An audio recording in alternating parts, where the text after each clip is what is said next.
ಚಿತ್ರದ ಹೀರೋ ಗೌತಮ್ ರಾತ್ರಿ ಮನೆಗೆ ಕಾರ್ನಲ್ಲಿ ಹೋಗ್ತಿರುವಾಗ ಸಡನ್ ಆಗಿ ಅಡ್ಡ ಬಂದ ಒಂದು ಬೈಕ್ಗೆ ಗುದ್ದಿ ಬಿಡ್ತಾನೆ. ನೋಡಿದ್ರೆ ಬೈಕ್ ಓಡಿಸ್ತಿದ್ದ ಆ ವ್ಯಕ್ತಿ ಆನ್ ದ ಸ್ಪಾಟ್ ಸತ್ತೋಗಿರ್ತಾನೆ. ಹೆದರಿಕೊಂಡ ಗೌತಮ್ ಆ ಡೆಡ್ ಬಾಡಿಯನ್ನ ಹೇಗಾದ್ರೂ ಮಾಡಿ ಡಿಸ್ಪೋಸ್ ಮಾಡಿಬಿಡೋಣ ಅಂತ ಬಾಡಿಯನ್ನ ಕಾರ್ನ ಡಿಕ್ಕಿ ಒಳಗಡೆ ಹಾಕಿಕೊಂಡು ಹೋಗ್ತಿದ್ದಾಗ ಪೊಲೀಸರ ಚೆಕ್ ಪೋಸ್ಟ್ ನಲ್ಲಿ ಸಿಕ್ಕಿ ಹಾಕಿಕೊಳ್ತಾನೆ. ಈತ ಡ್ರಿಂಕ್ ಅಂಡ್ ಡ್ರೈವ್ ಮಾಡ್ತಿದ್ದಾನೆ ಅಂತ ಇವನನ್ನ ಕಾರ್ನ ಸಮೇತನೆ ಪೊಲೀಸ್ ಸ್ಟೇಷನ್ಗೆ ಎಳೆದುಕೊಂಡು ಹೋಗಿ ಬಿಡ್ತಾರೆ. ಮತ್ತೊಂದು ಕಡೆ ಅದೇ ಸಮಯಕ್ಕೆ ಸಿಟಿಯ ಔಟ್ಸ್ಕರ್ಟ್ ನಲ್ಲಿ ನಿವೇದ ಎಂಬ ಹುಡುಗಿಯನ್ನ ಯಾರೋ ಭೀಕರವಾಗಿ ಕೊಲೆ ಮಾಡಿಬಿಟ್ಟಿರ್ತಾರೆ. ಗೌತಮ್ ಆಕ್ಸಿಡೆಂಟ್ ಮಾಡಿದ್ದು ಯಾರಿಗೆ? ಕಾರ್ನ ಡಿಕ್ಕಿಯಲ್ಲಿರುವ ಡೆಡ್ ಬಾಡಿಯನ್ನ ಪೊಲೀಸರು ನೋಡಿದ್ರ ಇಲ್ವಾ? ಪೊಲೀಸರು ಇನ್ವೆಸ್ಟಿಗೇಷನ್ ಮಾಡ್ತಾ ಹೋದಾಗೆ ಪ್ಯಾರಲಲ್ಲಿ ರಿವೀಲ್ ಆಗುವ back to back unexpected twist ಗಳಾದ್ರೂ ಏನೆಂಬುದನ್ನ ಈ ವಿಡಿಯೋದಲ್ಲಿ ನೋಡ್ತಾ ಹೋಗೋಣ. ಅಂದಹಾಗೆ ಇದು ಇತ್ತೀಚೆಗೆ ತಾನೇ ಬಿಡುಗಡೆಯಾಗಿರುವ ಸತ್ತಂ ಎನ್ ಕೈಲ್ ಎಂಬ ತಮಿಳು ಭಾಷೆಯ ಮಿಸ್ಟರಿ ಹಾಗೂ ಕ್ರೈಮ್ ಥ್ರಿಲ್ಲರ್ ಚಿತ್ರದ ಮೊದಲ ಸೀನ್ ನಲ್ಲಿ ಒಂದು ದಿನ ರಾತ್ರಿ ತಮಿಳುನಾಡಿನ ಏರ್ಕಾಡ್ ಎಂಬ ಊರಿನಲ್ಲಿದ್ದ ಪೊಲೀಸ್ ಸ್ಟೇಷನ್ಗೆ ಒಬ್ಬ ವ್ಯಕ್ತಿ ತನ್ನ ಫ್ರೆಂಡ್ ಜೊತೆ ಕಂಪ್ಲೇಂಟ್ ಕೊಡೋದಕ್ಕೆ ಅಂತ ಬರ್ತಾನೆ. ಆತ, ಸರ್, ನನ್ನ ಹೆಂಡತಿಗೆ ಡೆಲಿವರಿ ಪೇನ್ ಶುರು ಆಯ್ತು ಅಂತ ಆಕೆಯನ್ನ ಕರೆದುಕೊಂಡು ಹೋಗಿ ಪ್ರೈವೇಟ್ ಹಾಸ್ಪಿಟಲ್ಗೆ ಅಡ್ಮಿಟ್ ಮಾಡಿದ್ದೆ.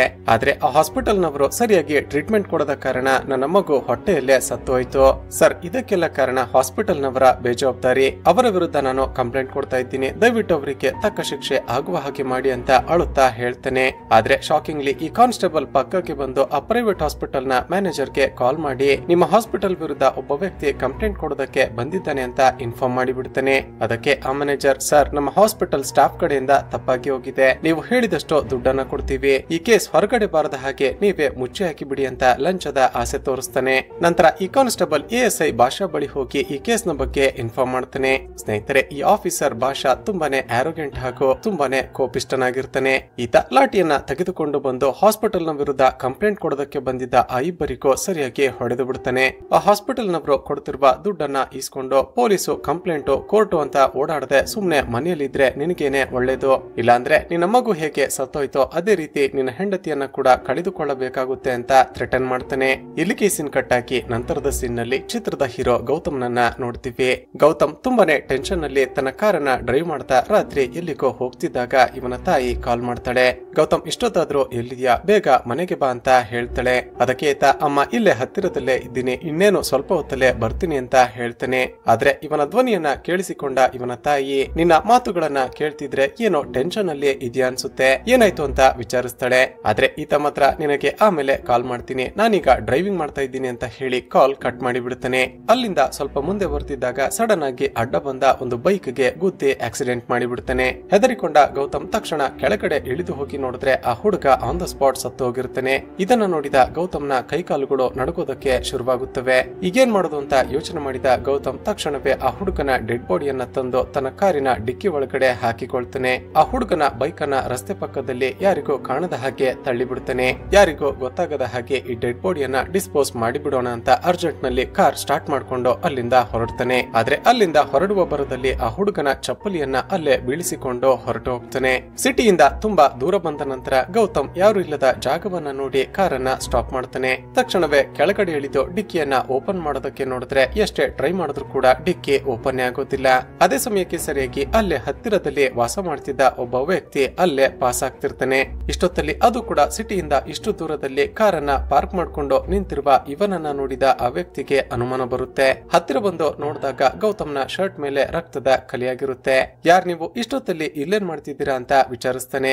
ಈಗ ಗೌತಮ್ ಹೇಗಾದ್ರೂ ಮಾಡಿ ಮ್ಯಾನೇಜ್ ಮಾಡ್ಬೇಕು ಅಂತ ರಸ್ತೆಯಲ್ಲಿ ಬರುವಾಗ ಒಂದು ಚಿಕ್ಕ ಆಕ್ಸಿಡೆಂಟ್ ಆಗಿ ಹೋಯ್ತು, ಅದರಿಂದಾಗಿನೇ ನನ್ನ ಶರ್ಟ್ ಗೆ ರಕ್ತ ಅಂಟಿಕೊಂಡಿದೆ, ಟಾಯ್ಲೆಟ್ ಗೆ ಹೋಗೋದಕ್ಕೆ ಅಂತ ಕಾರನ್ನ ಸ್ಟಾಪ್ ಮಾಡ್ತಿದ್ದೆ ಅಂತ ಹೇಳ್ತಾ ತಕ್ಷಣವೇ ಅಲ್ಲಿಂದ ಹೊರಟು ಬರ್ತಾನೆ. ಈ ಗೌತಮ್ ಬರ್ತಿದ್ದ ಅದೇ ರಸ್ತೆಯಲ್ಲಿ ಮುಂದೆ ಭಾಷಾ ಹಾಗೂ ಕಾನ್ಸ್ಟೇಬಲ್ ಗಳು ಎಲ್ಲ ಗಾಡಿಗಳನ್ನ ಚೆಕ್ ಮಾಡ್ತಿರ್ತಾರೆ. ಮುಂದೆ ಪೊಲೀಸರು ಚೆಕಿಂಗ್ ಮಾಡ್ತಿರೋದನ್ನ ನೋಡಿದ ಗೌತಮ್ಗೆ ಮತ್ತಷ್ಟು ಶಾಕ್ ಆಗುತ್ತೆ. ತಕ್ಷಣವೇ ರಕ್ತದ ಕಲಿಯಾಗಿದ್ದ ತನ್ನ ಶರ್ಟ್ ಅನ್ನ ಪೊಲೀಸರಿಗೆ ಕಾಣದ ಹಾಗೆ ಚೇಂಜ್ ಮಾಡಿಕೊಳ್ತಾನೆ. ಮೊದಲೇ ಟೆನ್ಷನ್ ನಲ್ಲಿದ್ದ ಈ ಗೌತಮ್ ಪೊಲೀಸರು ಇವನ ಕಾರನ್ನ ಸ್ಟಾಪ್ ಮಾಡ್ತಿದ್ದ ಹಾಗೆ ತೊದಲೋದಕ್ಕೆ ಶುರು ಮಾಡ್ತಾನೆ. ಇದನ್ನ ನೋಡಿದ ಆಫೀಸರ್ ಭಾಷಾಗೆ ಇವನ ಮೇಲೆ ಅನುಮಾನ ಬರುತ್ತೆ. ಕಾರ್ ನಲ್ಲಿ ಏನಿದೆ ಅಂತ ಚೆಕ್ ಮಾಡೋದಕ್ಕೆ ಕಾನ್ಸ್ಟೇಬಲ್ ಗಳಿಗೆ ಹೇಳ್ತಾನೆ. ಕಾನ್ಸ್ಟೇಬಲ್ ಗಳು ಕಾರಿನ ಡಿಕ್ಕಿಯನ್ನ ಇನ್ನೇನು ಓಪನ್ ಮಾಡ್ಬೇಕು ಅಂತ ಹೋಗ್ತಿದ್ದಾಗ ಅವರನ್ನ ಹೇಗಾದ್ರೂ ಮಾಡಿ ಡೈವರ್ಟ್ ಮಾಡ್ಬೇಕಲ್ಲ ಅಂತ ಒಂದು ಐಡಿಯಾ ಮಾಡಿದ ಗೌತಮ್ ಆಫೀಸರ್ ಭಾಷಾಗೆ ಎಲ್ಲರ ಮುಂದೆ ಕಪಾಳಕ್ಕೆ ಹೊಡೆದು ಬಿಡ್ತಾನೆ. ಈತ ಪೊಲೀಸರಿಗೇನೆ ಹೊಡೆದದ್ದನ್ನ ನೋಡಿದ ಎಲ್ಲರೂ ಸೇರಿ ಗೌತಮ್ಗೆ ಸರಿಯಾಗಿ ಹೊಡೆದು ಬಿಡ್ತಾರೆ. ನಂತರ ಗೌತಮ್ನನ್ನ ಅವನ ಕಾರಿನ ಸಮೇತವೇ ಪೊಲೀಸ್ ಸ್ಟೇಷನ್ಗೆ ಎಳೆದುಕೊಂಡು ಹೋಗ್ತಾರೆ. ಈಗ ಆಫೀಸರ್ ಭಾಷಾಗೆ ಈ ಗೌತಮ್ ಎಲ್ಲರ ಮುಂದೆ ನನಗೇನೆ ಹೊಡೆದು ಬಿಟ್ನಲ್ಲ ಅಂತ ಒಂದು ರೀತಿ ಈಗೋ ಹರ್ಟ್ ಆಗಿರುತ್ತೆ. ಹೇಗಾದ್ರೂ ಮಾಡಿ ಇವನನ್ನ ಯಾವ್ದಾದ್ರು ಕೇಸ್ ನಲ್ಲಿ ಲಾಕ್ ಮಾಡಿ ಜೀವನ ಪರ್ಯಂತ ಜೈಲಿನಲ್ಲಿ ಕೊಳೆಯುವ ಹಾಗೆ ಮಾಡಬೇಕು ಅಂತ ಡಿಸೈಡ್ ಮಾಡ್ತಾನೆ. ಅದೇ ಸಮಯಕ್ಕೆ ಮತ್ತೊಂದು ಕಡೆ ನೈಟ್ ರೌಂಡ್ಸ್ ಗೆ ಅಂತ ಹೋಗಿದ್ದ ಸಬ್ ಇನ್ಸ್ಪೆಕ್ಟರ್ ನಾಗರಾಜ್ ಕಾಲ್ ಮಾಡ್ತಾನೆ. ರೈಲ್ವೆ ಬ್ರಿಡ್ಜ್ ಬಳಿ ಒಬ್ಬಳು ಹುಡುಗಿಯ ಡೆಡ್ ಬಾಡಿ ಬಿದ್ದಿದೆ, ತಕ್ಷಣವೇ ಸ್ಟಾಫ್ ನನ್ನ ಕರೆದುಕೊಂಡು ಹೊರಟು ಬನ್ನಿ ಅಂತ ಭಾಷಾಗೆ ಹೇಳ್ತಾನೆ. ಗೌತಮ್ ನನ್ನ ಪೊಲೀಸ್ ಸ್ಟೇಷನ್ ಅಲ್ಲೇ ಕೂರಿಸಿ ಭಾಷಾ ಹಾಗೂ ಕಾನ್ಸ್ಟೇಬಲ್ ಗಳು ಕ್ರೈಮ್ ಸ್ಪಾಟ್ ಗೆ ಹೋಗ್ತಾರೆ. ಕೊಲೆಯಾಗಿರೋದು ಯಾರು ಅಂತ ನೋಡಿದಾಗ ಯಾರೋ ಒಬ್ಬಳು ಹುಡುಗಿಯನ್ನ ತುಂಬಾನೇ ಭೀಕರವಾಗಿ ಕೊಲೆ ಮಾಡಿಬಿಟ್ಟಿರ್ತಾರೆ. ಅಲ್ಲೇ ಬಿದ್ದಿದ್ದ ಆ ಹುಡುಗಿಯ ಬ್ಯಾಗ್ ಅನ್ನ ಚೆಕ್ ಮಾಡಿದಾಗ ಒಂದು ಐಡಿ ಕಾರ್ಡ್ ಸಿಗುತ್ತೆ. ಅದರಲ್ಲಿ ಆ ಹುಡುಗಿಯ ಹೆಸರು ನಿವೇದಾ ಅಂತ ಬರ್ದಿರುತ್ತೆ. ಆ ಬ್ಯಾಗ್ ನಲ್ಲಿ ಆಕೆಯ ಮೊಬೈಲ್ ಏನಾದ್ರೂ ಇದೆಯಾ ಅಂತ ಚೆಕ್ ಮಾಡಿದಾಗ ಮೊಬೈಲ್ ಇರೋದೇ ಇಲ್ಲ. ಇದನ್ನ ನೋಡಿದ ನಾಗರಾಜ್ ಬಹುಶಃ ಇದೊಂದು ಚೈನ್ ಸ್ನ್ಯಾಚಿಂಗ್ ಅಥವಾ ಮೊಬೈಲ್ ಸ್ನ್ಯಾಚಿಂಗ್ ಮಾಡುವವರ ಕೆಲಸ ಇರಬೇಕು. ತಕ್ಷಣವೇ ಸುತ್ತಮುತ್ತಲಿನ ಏರಿಯಾಗಳ ಸಿಸಿಟಿವಿ ಕ್ಯಾಮೆರಾಗಳನ್ನ ಚೆಕ್ ಮಾಡಿ ಅಂತ ಕಾನ್ಸ್ಟೇಬಲ್ ಗಳಿಗೆ ಹೇಳ್ತಾನೆ. ಡೆಡ್ ಬಾಡಿಯನ್ನ ಫರ್ದರ್ ಪ್ರೊಸೀಜರ್ ಗಳಿಗೆ ಕಳುಹಿಸಿಕೊಟ್ಟು ವಾಪಸ್ ಬಂದಾಗ ಗೌತಮ್ ಪೊಲೀಸ್ ಸ್ಟೇಷನ್ ಅಲ್ಲಿ ಕೂತಿರೋದನ್ನ ನೋಡಿ ಯಾರೀತ ಅಂತ ವಿಚಾರಿಸ್ತಾನೆ. ಸರ್, ರಸ್ತೆಯಲ್ಲಿ ಗಾಡಿಗಳನ್ನ ಚೆಕ್ ಮಾಡ್ತಿದ್ದಾಗ ಭಾಷಾ ಸರ್ಗೆ ಈತ ಕಪಾಳಕ್ಕೆ ಹೊಡೆದು ಬಿಟ್ಟ, ಅದಕ್ಕೇನೆ ಇವನನ್ನ ಸ್ಟೇಷನ್ಗೆ ಎಳೆದುಕೊಂಡು ಬಂದು ಕೂರಿಸಿದ್ದೀವಿ ಅಂತ ಹೇಳ್ತಾನೆ. ಈ ಗೌತಮ್ ಭಾಷಾಗೆ ಹೊಡೆದ ಅಂತ ಹೇಳಿದ್ದನ್ನ ಕೇಳಿದ ನಾಗರಾಜ್ ಮುಗುಳ್ನಗುತ್ತಾನೆ. ಇಲ್ಲಿ ನಮಗೆ ಗೊತ್ತಾಗೋದೇನಂದ್ರೆ ಈ ಸಬ್ ಇನ್ಸ್ಪೆಕ್ಟರ್ ನಾಗರಾಜ್ ಹಾಗೂ ಅಸಿಸ್ಟೆಂಟ್ ಸಬ್ ಇನ್ಸ್ಪೆಕ್ಟರ್ ಆಗಿರುವ ಭಾಷಾ ಇವರಿಬ್ಬರಿಗೂ ಕೂಡ ಪ್ರೊಫೆಷನಲ್ ಜಲ್ಸಿ ಇರುತ್ತೆ. ಒಬ್ಬರನ್ನ ಕಂಡರೆ ಒಬ್ಬರಿಗೆ ಆಗ್ತಿರೋದಿಲ್ಲ. ಈಗ ಹೈಯರ್ ಆಫೀಸರ್ಗಳು ಕೊಲೆಯಾದ ಆ ನಿವೇದಳ ಕೇಸನ್ನ ಇನ್ವೆಸ್ಟಿಗೇಷನ್ ಮಾಡೋದಕ್ಕೆ ನಾಗರಾಜ್ಗೆನೆ ಹೇಳ್ತಾರೆ. ತಕ್ಷಣವೇ ನಿವೇದಳ ಬಗ್ಗೆ ಡೀಟೇಲ್ಸ್ ಗಳನ್ನ ಕಲೆಕ್ಟ್ ಮಾಡಿಕೊಂಡು ಆಕೆ ಮೊಬೈಲ್ ನಂಬರ್ ನ ಟ್ರೇಸ್ ಔಟ್ ಮಾಡೋದಕ್ಕೆ ಟ್ರೈ ಮಾಡಿದಾಗ ಅದು ಸ್ವಿಚ್ ಆಫ್ ಆಗಿರುತ್ತೆ. ಮತ್ತೊಂದು ಕಡೆ ಪೊಲೀಸ್ ಸ್ಟೇಷನ್ ನಲ್ಲಿ ಕೂತಿದ್ದ ಗೌತಮ್ ಹೇಗಾದ್ರೂ ಮಾಡಿ ಇಲ್ಲಿಂದ ಆ ಕಾರನ್ನ ತೆಗೆದುಕೊಂಡು ಹೋಗಿ ಡಿಕ್ಕಿಯಲ್ಲಿರುವ ಆ ಡೆಡ್ ಬಾಡಿಯನ್ನ ಡಿಸ್ಪೋಸ್ ಮಾಡಿ ಬಿಡಬೇಕಲ್ಲ ಅಂತ ಯೋಚನೆ ಮಾಡೋದಕ್ಕೆ ಶುರು ಮಾಡ್ತಾನೆ. ಕೊನೆಯದಾಗಿ ನಿವೇದಳ ಮೊಬೈಲ್ ಲೊಕೇಶನ್ ಎಲ್ಲಿ ಟ್ರೇಸ್ ಆಗಿತ್ತು ಅಂತ ಚೆಕ್ ಮಾಡಿದಾಗ ಆಕೆ ಡೆಡ್ ಬಾಡಿ ಯಾವ ಜಾಗದಲ್ಲಿ ಸಿಕ್ಕಿತ್ತೋ ಅಲ್ಲೇ ಆಕೆಯ ಫೋನ್ ಸ್ವಿಚ್ ಆಫ್ ಆಗಿದೆ ಅಂತ ಗೊತ್ತಾಗುತ್ತೆ. ಇದಾದ ನಂತರ ಪೊಲೀಸರು ಕೊಲೆಯಾದ ಆ ನಿವೇದಳ ತಂದೆ ತಾಯಿಯನ್ನ ಪೊಲೀಸ್ ಸ್ಟೇಷನ್ ಗೆ ಕರೆಸ್ತಾರೆ. ಮೊದಲಿಗೆ ನಿಮ್ಮ ಮಗಳು ಕೊಲೆಯಾಗಿದ್ದಾಳೆ ಅಂತ ಹೇಳದೆ ಅವಳ ಬಗ್ಗೆ ಜನರಲ್ ಆಗಿ ಎನ್ಕ್ವೈರಿ ಮಾಡಿದಾಗ, ಸರ್, ನಮ್ಮ ಮಗಳು ನಿವೇದಾಗೆ ಸೋಷಿಯಲ್ ಸರ್ವಿಸ್ ಅಂದ್ರೆ ತುಂಬಾನೇ ಇಷ್ಟ. ಸೊಸೈಟಿಯಲ್ಲಿರುವ ಬಡವರು ಹಾಗೂ ಕೈಲಾಗದವರಿಗೆ ಏನಾದ್ರೂ ಸಹಾಯ ಮಾಡಬೇಕು ಅಂತ ಆಕೆ ಯಾವಾಗ್ಲೂ ಓಡಾಡ್ತಿದ್ಲು. ಮದುವೆ ವಯಸ್ಸಾದ್ರೂ ಕೂಡ ಆಕೆ ಮದುವೆ ಮಾತ್ರ ಮಾಡಿಕೊಂಡಿರ್ಲಿಲ್ಲ. ಮದುವೆ ಆಗೋದಾದ್ರೆ ಮಾತ್ರ ನಮ್ಮ ಮನೆಯಲ್ಲಿ ಇರೋ, ಇಲ್ಲ ಅಂದ್ರೆ ಮನೆ ಬಿಟ್ಟು ಹೊರಟು ಹೋಗುವಂತ ಬೈದು ಬಿಟ್ವಿ. ಅದನ್ನೇ ಸೀರಿಯಸ್ ಆಗಿ ತೆಗೆದುಕೊಂಡ ನಮ್ಮ ಮಗಳು ಮನೆಯನ್ನೇ ಬಿಟ್ಟು ಹೊರಟು ಹೋದ್ಲು. ಈಗ ನಮ್ಮ ಮಗಳ ಬಗ್ಗೆ ಯಾಕೆ ಎನ್ಕ್ವೈರಿ ಮಾಡ್ತಿದ್ದೀರಾ ಅಂತ ಕೇಳ್ತಾರೆ. ಕೊನೆಗೆ ಪೊಲೀಸರು ನಿಮ್ಮ ಮಗಳನ್ನ ಯಾರೋ ಕೊಲೆ ಮಾಡಿಬಿಟ್ಟಿದ್ದಾರೆ ಅಂತ ಹೇಳ್ತಾರೆ. ಇದನ್ನ ಕೇಳಿದ ನಿವೇದಳ ತಂದೆ ತಾಯಿ ಇಬ್ಬರು ತುಂಬಾನೇ ಎಮೋಷನಲ್ ಆಗಿ ಜೋರಾಗಿ ಅಳೋದಕ್ಕೆ ಶುರು ಮಾಡ್ತಾರೆ. ಇಲ್ಲಿಗೆ ಸೀನ್ ಕಟ್ ಹಾಕಿ ಸ್ವಲ್ಪ ಸಮಯದ ನಂತರ ಭಾಷಾ ಹೊರಗಡೆ ಬಂದಾಗ ಪೊಲೀಸ್ ಸ್ಟೇಷನ್ ಮುಂದೆ ನಿಂತಿದ್ದ ಗೌತಮ್ನ ಕಾರನ್ನ ನೋಡ್ತಾನೆ. ಈ ಗೌತಮ್ ಕಾರನ್ನ ಇಲ್ಲಿಂದ ಹೇಗೆ ತೆಗೆದುಕೊಂಡು ಹೋಗ್ತಾನೋ ನಾನು ನೋಡ್ತೀನಿ ಅಂತ ಹೇಳ್ತಾ 4 ಚಕ್ರಗಳನ್ನ ಪಂಚರ್ ಮಾಡಿಬಿಡ್ತಾನೆ. ಈ ಕಡೆ ಸಿಸಿಟಿವಿ ಕ್ಯಾಮೆರಾಗಳ ಫುಟೇಜ್ ಅನ್ನ ಚೆಕ್ ಮಾಡ್ತಿದ್ದಾಗ ನಿವೇದ ಕೊಲೆಯಾದ ಜಾಗದ ಸುತ್ತಮುತ್ತ ಒಬ್ಬ ಹುಡುಗ ಅನುಮಾನಾಸ್ಪದವಾಗಿ ತನ್ನ ಬೈಕ್ ನಲ್ಲಿ ಓಡಾಡಿರೋದು ರೆಕಾರ್ಡ್ ಆಗಿರುತ್ತೆ. ಹಾಗೂ ಅವನ ಬಳಿ ಒಂದು ದೊಡ್ಡ ಚಾಕು ಇರೋದನ್ನ ಕೂಡ ಕಾನ್ಸ್ಟೇಬಲ್ ಅಬ್ಸರ್ವ್ ಮಾಡ್ತಾನೆ. ತಕ್ಷಣ ಆ ಫುಟೇಜ್ ಅನ್ನ ನಾಗರಾಜ್ ಹಾಗೂ ಭಾಷಾಗೆ ಕಳುಹಿಸಿಕೊಡ್ತಾನೆ. ಈ ಕಡೆ ಗೌತಮ್ ಕಾನ್ಸ್ಟೇಬಲ್ ಬಳಿ ರಿಕ್ವೆಸ್ಟ್ ಮಾಡ್ಕೊಂಡು ಅರ್ಜೆಂಟ್ ಆಗಿ ಒಂದು ಫೋನ್ ಮಾಡ್ಬೇಕು ಅಂತ ಅವನ ಫೋನ್ ಇಸ್ಕೊಂಡು ಪಕ್ಕಕ್ಕೆ ಬರ್ತಾನೆ. ಆದ್ರೆ ಯಾರಿಗೂ ಕೂಡ ಫೋನ್ ಮಾಡದೆ ತನ್ನ ಬಳಿ ಇದ್ದ ಒಂದು ಫೋನ್ ನಿಂದ ಮತ್ತೊಂದು ಫೋನ್ ಗೆ ಡೇಟಾ ಟ್ರಾನ್ಸ್ಫರ್ ಮಾಡಿಕೊಳ್ತಾನೆ. ಅಷ್ಟರಲ್ಲೇ ಅಲ್ಲಿಗೆ ಬಂದ ಕಾನ್ಸ್ಟೇಬಲ್ ಟೈಮ್ ಆಯ್ತು ಅಂತ ಫೋನ್ ಅನ್ನ ಇಸ್ಕೋತಾನೆ. ಮತ್ತೊಂದು ಕಡೆ ಸಿಸಿಟಿವಿ ಫುಟೇಜ್ ಅನ್ನ ಚೆಕ್ ಮಾಡ್ತಿದ್ದಾಗ ನಾಗರಾಜ್ ಒಂದು ವಿಷಯವನ್ನ ಅಬ್ಸರ್ವ್ ಮಾಡ್ತಾನೆ.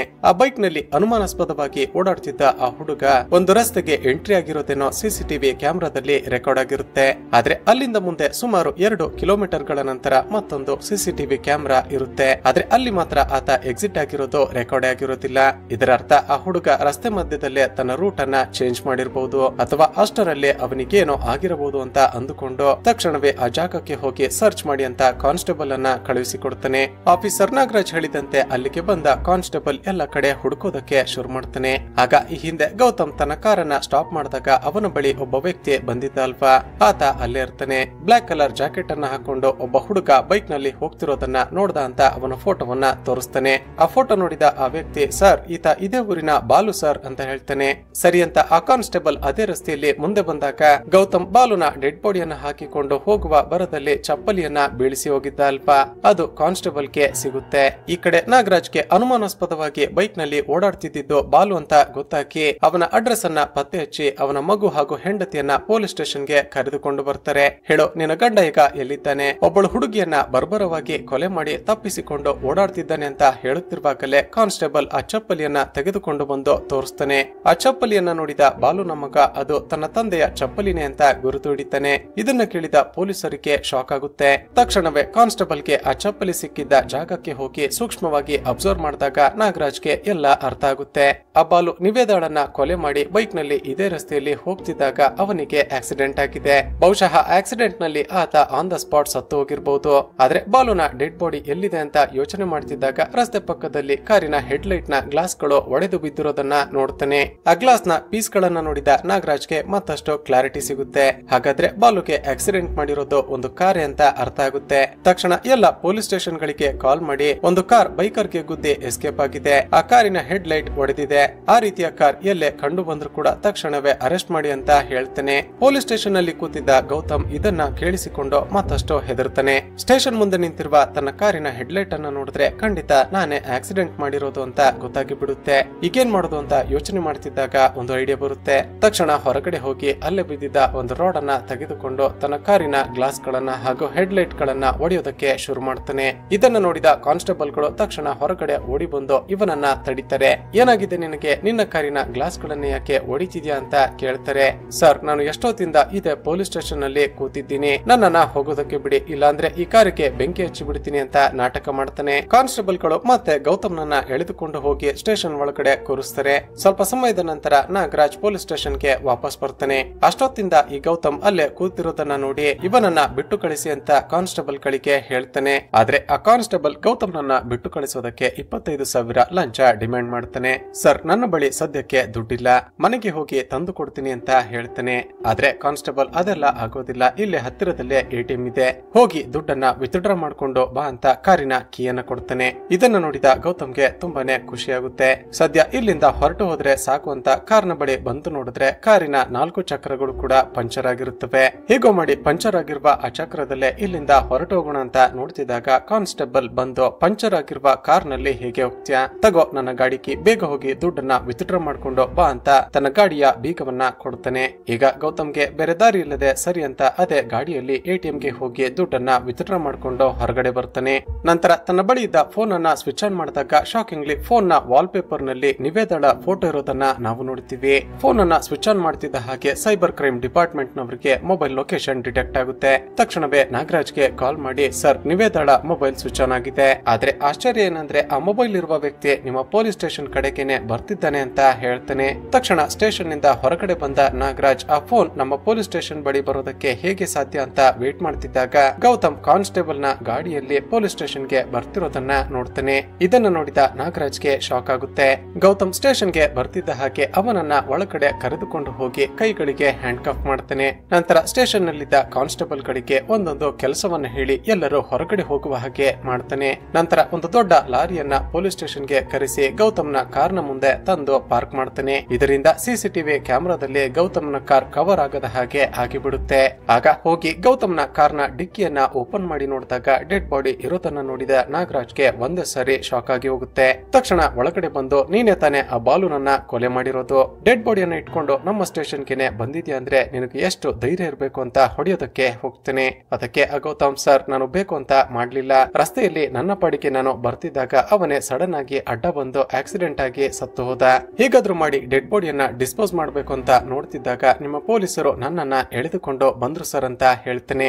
ಈ ಕಡೆ ಹೊರಗಡೆ ಇದ್ದ ಆಫೀಸರ್ ಭಾಷಾಗೆ ಒಂದು ಅನ್ನೋನ್ ನಂಬರ್ ನಿಂದ ವಿಡಿಯೋ ಕ್ಲಿಪ್ಸ್ ಹಾಗೂ ಆಡಿಯೋ ಕ್ಲಿಪ್ಸ್ ಗಳು ಬರುತ್ತವೆ. ಅದನ್ನ ಓಪನ್ ಮಾಡಿ ನೋಡಿದ ಭಾಷಾಗೆ ತುಂಬಾನೇ ಶಾಕ್ ಆಗುತ್ತೆ. ತಕ್ಷಣ ಒಬ್ಬ ಕಾನ್ಸ್ಟೇಬಲ್ ಗೆ ಕಾಲ್ ಮಾಡಿ ಬರೋದಕ್ಕೆ ಹೇಳ್ತಾನೆ.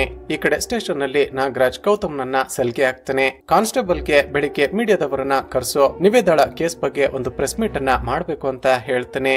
ಇಲ್ಲಿಗೆ ಸೀನ್ ಕಟ್ ಆಗಿ ಚಿತ್ರದಲ್ಲಿ ಈಗ ಒಂದು ಫ್ಲಾಶ್ ಬ್ಯಾಕ್ ಅನ್ನ ತೋರಿಸಲಾಗುತ್ತೆ. ಸ್ನೇಹಿತರೆ, ಗೌತಮ್ ಗುದ್ದಿ ಆಕ್ಸಿಡೆಂಟ್ ನಲ್ಲಿ ಸತ್ತು ಹೋದ ಆ ಬಾಲು ಬೇರೆ ಯಾರು ಅಲ್ಲ, ಆತ ಈ ನಾಗರಾಜ್ಗೆ ಪರಿಚಯ ಇರುವ ವ್ಯಕ್ತಿನೇ ಆಗಿರ್ತಾನೆ. ಈ ನಾಗರಾಜ್ಗೆ ನಿವೇದಳ ಮೇಲೆ ಯಾವುದೋ ಕಾರಣಕ್ಕೆ ದ್ವೇಷ ಇರುತ್ತೆ. ಕೊನೆಗೊಂದು ದಿನ ಆಕೆಯನ್ನ ಹೇಗಾದ್ರೂ ಮಾಡಿ ಸಾಯಿಸಿ ಬಿಡುವಂತ ಬಾಲುಗೆ ಸುಪಾರಿ ಕೊಟ್ಟಿರ್ತಾನೆ. ಇಲ್ಲಿಗೆ ಈ ಸೀನ್ ಕೂಡ ಕಟ್ ಆಗಿ ಮತ್ತೊಂದು ಕಡೆ ಭಾಷಾ ಬಳಿ ಕಾನ್ಸ್ಟೇಬಲ್ ಬಂದಾಗ ತನಗೆ ಬಂದ ಆಡಿಯೋ ಹಾಗೂ ವಿಡಿಯೋ ಕ್ಲಿಪ್ ಗಳನ್ನ ತೋರಿಸ್ತಾನೆ. ಅದರಲ್ಲಿ ಏನಿರುತ್ತೆ ಅಂದ್ರೆ ಆಫೀಸರ್ ನಾಗರಾಜ್ ಬಾಲುಗೆ ಫೋನ್ ಮಾಡಿ ನಿವೇದಳನ್ನ ಕೊಲೆ ಮಾಡುವಂತ ಹೇಳಿರೋದು ರೆಕಾರ್ಡ್ ಆಗಿರುತ್ತೆ.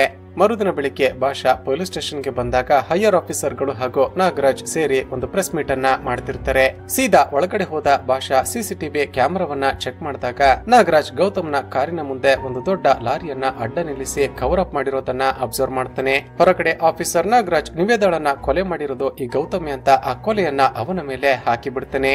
ಇದನ್ನ ಕೇಳಿ ಒಂದೇ ಸರಿ ಶಾಕ್ ಆದ ಗೌತಮ್, ನಾನು ಈ ಕೊಲೆಯನ್ನ ಮಾಡಿಲ್ಲ, ಪೊಲೀಸರು ನನ್ನನ್ನ ಈ ಕೇಸ್ ನಲ್ಲಿ ಸಿಕ್ಕಿ ಹಾಕಿಸೋದಕ್ಕೆ ಪ್ರಯತ್ನ ಪಡ್ತಿದ್ದಾರೆ ಅಂತ ತನ್ನ ಬಳಿ ಒಂದು ಮೊಬೈಲ್ ಅನ್ನ ಮೀಡಿಯಾದವರಿಗೆ ಕೊಟ್ಟು ಈ ಫೋನ್ ನಲ್ಲಿ ನಿವೇದಳನ್ನ ಕೊಲೆ ಮಾಡಿರೋದು ಯಾರು ಅಂತ ಪ್ರೂಫ್ ಇದೆ ಅಂತ ಹೇಳ್ತಾನೆ. ಸ್ನೇಹಿತರೆ, ಅಷ್ಟಕ್ಕೂ ಆ ಫೋನ್ ನಲ್ಲಿ ಏನಿರುತ್ತೆ ಅಂದ್ರೆ ಪೊಲೀಸರು ಗೌತಮ್ನನ್ನ ಸ್ಟೇಷನ್ ಗೆ ಎಳೆದುಕೊಂಡು ಬಂದಾಗಲೇ ಅವನ ಬಳಿ ನಿವೇದಳ ಫೋನ್ ಇರುತ್ತೆ. ಅಷ್ಟಕ್ಕೂ ಆಕೆಯ ಫೋನ್ ಇವನ ಬಳಿ ಹೇಗೆ ಬಂತು ಅಂತ ಕ್ಲೈಮ್ಯಾಕ್ಸ್ ನಲ್ಲಿ ನಮಗೆ ಗೊತ್ತಾಗುತ್ತೆ.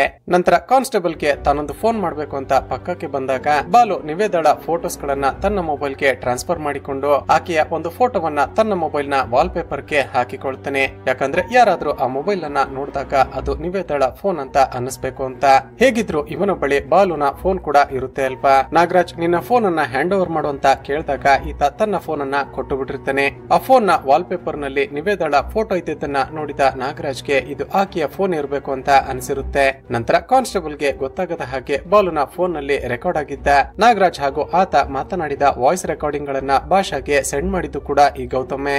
ಈ ಕಡೆ ಭಾಷಾ ತಕ್ಷಣ ತನ್ನ ಹೈಯರ್ ಆಫೀಸರ್ ನನ್ನ ಒಳಗಡೆ ಕರೆದುಕೊಂಡು ಬಂದು ತನ್ನ ಮೊಬೈಲ್ಗೆ ಹಿಂದಿನ ದಿನ ಬಂದಿದ್ದ ವಾಯ್ಸ್ ರೆಕಾರ್ಡಿಂಗ್ ಗಳನ್ನ ಹಾಗೂ ವಿಡಿಯೋ ರೆಕಾರ್ಡಿಂಗ್ ಗಳನ್ನ ಪ್ಲೇ ಮಾಡಿ ತೋರಿಸ್ತಾನೆ. ನಂತರ ಗೌತಮ್ ಮೀಡಿಯಾದವರಿಗೆ ಕೊಟ್ಟಿದ್ದ ಆ ಫೋನ್ ಅನ್ನ ಕೂಡ ಈಸ್ಕೊಂಡು ಬಂದು ಅದರಲ್ಲಿ ರೆಕಾರ್ಡ್ ಆಗಿದ್ದ ವಿಡಿಯೋವನ್ನು ಪ್ಲೇ ಮಾಡಿ ತೋರಿಸ್ತಾನೆ. ಸ್ನೇಹಿತರೆ, ಚಿತ್ರದಲ್ಲಿ ಈಗ ಒಂದು ಶಾಕಿಂಗ್ ಟ್ವಿಸ್ಟ್ ರಿವೀಲ್ ಆಗುತ್ತೆ. ಅಷ್ಟಕ್ಕೂ ಆಫೀಸರ್ ನಾಗರಾಜಕ್ಕೆ ನಿವೇದಳನ್ನ ಕೊಲೆ ಮಾಡಿಸಿದ್ದ ಅಂತ ಈಗ ನಮಗೆ ಗೊತ್ತಾಗುತ್ತೆ. ಸಮಾಜಕ್ಕೆ ಏನಾದ್ರೂ ಒಳ್ಳೆದನ್ನ ಮಾಡಬೇಕು ಅಂತ ಸೋಷಿಯಲ್ ಸರ್ವಿಸ್ ಮಾಡ್ತಿದ್ದ ನಿವೇದ ಒಂದಷ್ಟು ಜನ ಬಡ ಮಕ್ಕಳಿಗೆ ಆನ್ಲೈನ್ ಕ್ಲಾಸಸ್ ಗಳನ್ನ ಮಾಡ್ತಿರ್ತಾಳೆ. ಈಕೆ ಬಳಿ ಜ್ಯೋತಿ ಎಂಬ ಒಬ್ಬಳು ಚಿಕ್ಕ ಹುಡುಗಿ ಕೂಡ ಓದುತ್ತಿರುತ್ತಾಳೆ.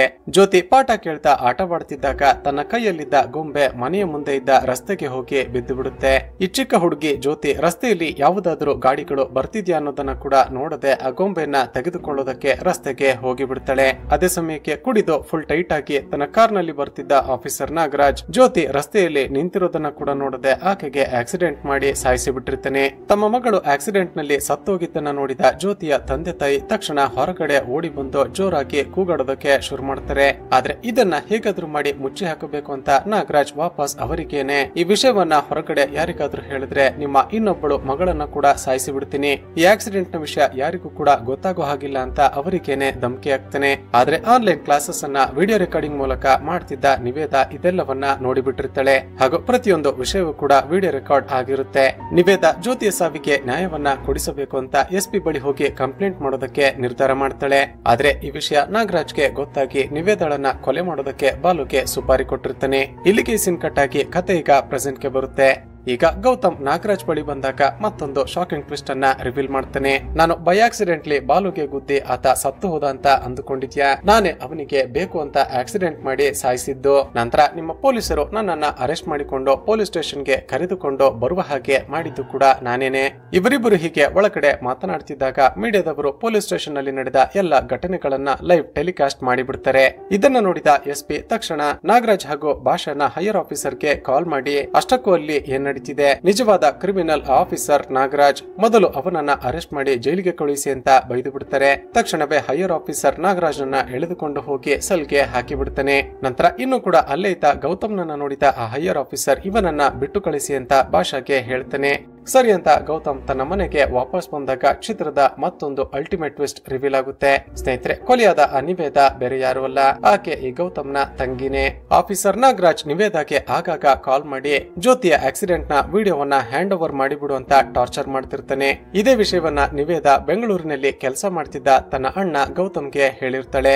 ಇದನ್ನ ಕೇಳಿದ ಗೌತಮ್ಗೆ ತುಂಬಾನೇ ಶಾಕ್ ಆಗಿ ತಕ್ಷಣ ತನ್ನ ಮನೆಗೆ ಹೊರಡ್ತಾನೆ. ಆದ್ರೆ ಅಷ್ಟರಲ್ಲೇ ಮತ್ತೆ ನಿವೇದ ಕಾಲ್ ಮಾಡಿ, ಅಣ್ಣ ಯಾರೋ ನನ್ನನ್ನ ಕೊಲೆ ಮಾಡೋದಕ್ಕೆ ಪ್ರಯತ್ನ ಪಡ್ತಿದ್ದಾನೆ ಅಂತ ವಿಡಿಯೋ ಕಾಲ್ ಮಾಡಿ ಬಾಲುನನ್ನ ತೋರಿಸಿಬಿಟ್ಟಿರ್ತಾಳೆ.